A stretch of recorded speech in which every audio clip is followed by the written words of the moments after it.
Autre procès, décidément beaucoup d'actualité justice aujourd'hui. La suite du rendez-vous Clearstream. La journée a été difficile hier, de l'avis de tous les observateurs pour Dominique de Villepin. Oui, le témoignage du général Rondeau a mis à mal la défense de l'ancien Premier ministre. Pauline Revenat, vous suivez ce procès et aujourd'hui, c'est la confrontation Rondeau-Villepin justement.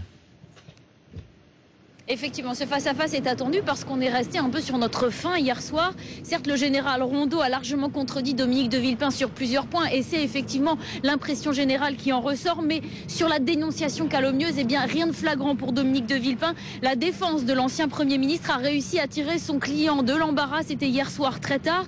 Selon le général Rondeau, rien ne permettait de dire que Dominique de Villepin était au courant de la falsification. Autrement dit, Dominique de Villepin a toujours cru à la vérité de ces listings. Alors comment vont-ils se comporter aujourd'hui lorsqu'ils vont se retrouver face à face à la barre?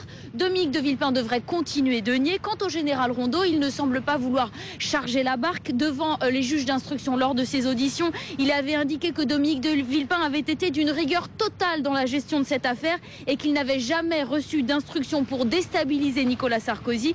Les juges l'avaient trouvé, avait-il dit, d'une tonalité plutôt bienveillante à propos de Dominique de Villepin. On verra si ce sera le cas cet après-midi. Et puis, autre témoin qui sera appelé à la barre, le juge Van Ruynbeck qui enquêtait à l'époque sur les fameuses frégates de Taïwan. Merci Pauline Revenat avec Xavier de Bayancourt. Et puis l'Olympique de Marseille dans le collimateur de la justice. Le siège de l'OM a été perquisitionné hier. La police judiciaire enquête sur le transfert de Franck Ribéry en 2005 depuis le club.